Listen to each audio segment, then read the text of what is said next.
Gas বিদ্যুৎ তেল যদি জনাব তারেক রহমান দিতে না পারে তাহলে তার গদি ছেড়ে দিতে হবে, ওই গদিতে বসে থাকার তার কোনো অধিকার নেই। এইভাবে কথাগুলো বলছিলেন নাসিরউদ্দিন পাটোয়ারী। বাংলাদেশের ঘরে ঘরে গ্যাস দিতে হবে, বিদ্যুৎ দিতে হবে, তাহলে তারেক রহমান যদি না দিতে পারে উনি ক্ষমতায় থাকতে পারবেন না।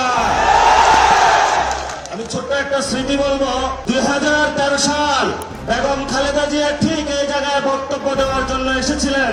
আমিও এখানে এসেছিলাম, আপনাদের কাতারে ছিলাম। এখানে দেখি চেয়ার নিয়ে শুরু করে দিয়েছিল তৎকালীন ছাত্রদল যুবদল।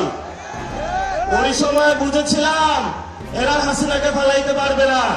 সেম একই জায়গায় দাঁড়িয়ে মরহুম বেগম খালেদা জিয়াও একই কথা বলেছিলেন। শেখ হাসিনা থাকা অবস্থায় গ্যাস বিদ্যুৎ যদি শেখ হাসিনা দিতে না পারে তাহলে শেখ হাসিনার গদিতে বসে থাকার কোনো অধিকার নেই। সেরকম ভাবে জনাব তারেক রহমানকে আজকে স্মরণ করিয়ে দিল, তিনি যদি গ্যাস বিদ্যুৎ তেল এই সংকটগুলো মোকাবেলা করতে না পারে, জনদুর্ভোগ থেকে তাদেরকে উদ্ধার করতে না পারে, তাহলে তার এই গদিতে বসে থেকে কোনো লাভ নেই। যেহেতু নাসিরউদ্দিন পাটোয়ারী বিরোধী দলের নেতা, সেহেতু নাসিরউদ্দিন পাটোয়ারী এই ধরনের কথা বলবেই বিরুদ্ধে, এটা অস্বাভাবিক নয়। কিন্তু জনগণের কথা হচ্ছে বর্তমান সময়ে আসলে গ্যাস বিদ্যুতের সংকটে ভুগছে এদেশের জনগণ। বিদ্যুৎ এমন একটি জিনিস যেটা মানুষের প্রতিটি সেকেন্ডেই ব্যবহার হয়, অথচ সেই বিদ্যুৎই মানুষ কিছুক্ষণ পরপরই পাচ্ছে না। একটি গুরুত্বপূর্ণ কাজ করতে নিলে দেখা যায় হঠাৎ করে বিদ্যুৎ চলে যায়, সেই কারণে সেই কাজটি পর্যন্ত হচ্ছে না। এছাড়াও গ্যাসের জন্য মাইলের পর মাইল গাড়িগুলো দাঁড়িয়ে থাকে, ঘন্টার পর ঘন্টা।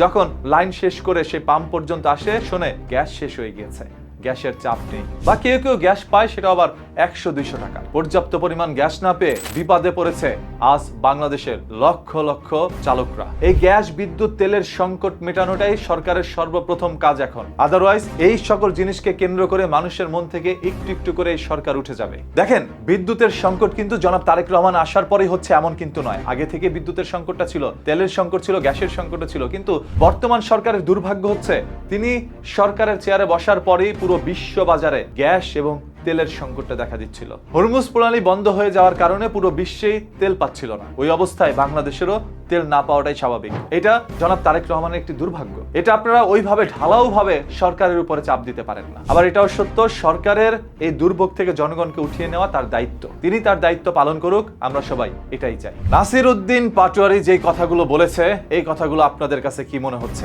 কমেন্ট করে জানান। আর ভিডিওটি শেয়ার করতে পারেন যদি আপনার মনে চায়। আর প্রতিদিনের ঘটে যাওয়া এই ধরনের ঘটনা, দুর্ঘটনা, লুকোনো সত্য জানতে পেজটাকে এখন ফলো করে রাখেন।